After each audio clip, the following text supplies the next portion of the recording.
Macca's Guides. Hey guys, Macca here with my Horizon Zero Dawn First Impressions review. I was recently given a review copy of this game by PlayStation Canada, and I played on the standard PS4. At the moment, I have played for about 15 to 20 hours, getting a large portion of the way through the story and learning the game mechanics along the way, doing side missions as well as normal missions.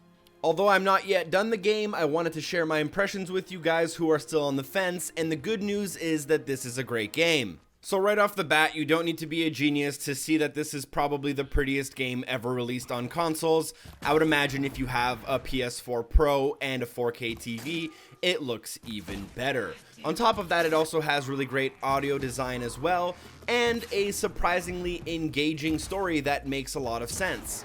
The story is really well told, and they build characters that you actually end up caring about. With that being said, the most important part of the game is the gameplay, and it's also very well fleshed out, very in-depth, and has a lot of things going for it.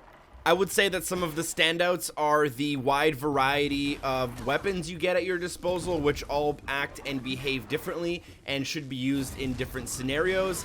And I think that the stealth gameplay also stands out here, especially when you're using your focus, which is the little technology thing on your head, to scan the battlefield, learn of the weaknesses of your enemies, and try to use that all to your advantage and come up with a plan. And that's when the game is most exhilarating.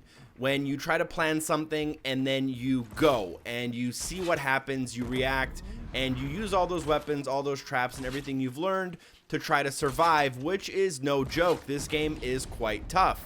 I would say that I typically tried to play the game from a stealth approach and did enjoy it a lot, but I found that when I did get caught, it would sometimes be very difficult in a very action-packed sequence to survive, and it wasn't because of my ability or my skill or what I had on me. It was a little bit of the inventory management and switching between certain weapons that are available in your slots and using some of your traps. Once you kind of get trapped by 2 or 3 enemies, it can more or less be impossible to escape at times, especially because the melee combat isn't that strong. With that being said though, if I found a scenario that was overwhelmingly difficult, I would kind of look into the enemy types, look into their weaknesses, and kind of equip my character for that scenario before I would go into it. And usually that extra step of planning things would really help out. And in a lot of scenarios, if all else fails, you can just try to run your way through the battlefield, although that strategy is 50-50. And all of the time you'll be spending with your gameplay is going to be in this large open world, which is very well designed. There are a ton of resources you'll find yourself picking up. There's a ton of side quests you'll find yourself happening upon. There's a lot of things to do. If you get really bored, there is a fast travel system if you'd rather not try to go from one end of the map to the other. However, you will need to use some resources in order to fast travel, which makes a lot of sense. There's a really good balance of cities and wilderness, and the density overall of the map is well designed. So I would say I have no problems there, and each area you visit also has a fresh feel, which is cool because sometimes you get bored of kind of seeing the same things, but you have different kind of ecosystems in different spots of the map. Now, there are definitely a few things that get in the way of this game being perfect or consistently fun all the time. And I would say the major thing here is the AI is sometimes iffy, and it doesn't always make sense how each robot behaves. I think that sometimes the facial animations, although usually good, are sometimes really bad, especially in the early parts of the game. The camera angles when climbing and the climbing mechanics in general seem very basic.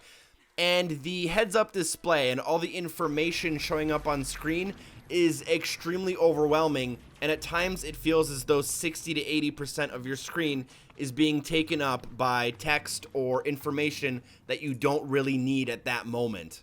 With that being said though, this game is an easy recommendation for any PlayStation 4 owner. Is it the best PlayStation 4 exclusive of all time? Not in my opinion. I still think Uncharted 4 has that little extra level of polish that this game doesn't quite have. However, I think it's a close second.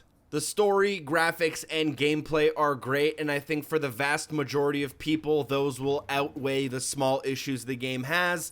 So thumbs up for it, and hopefully you guys enjoy it. Thank you so much for watching. If the video was entertaining or informational, drop a like. Special thanks to DarthDave89 and Drop Dead Artemis for supporting the show on Patreon, and hopefully I see you guys next time. Peace.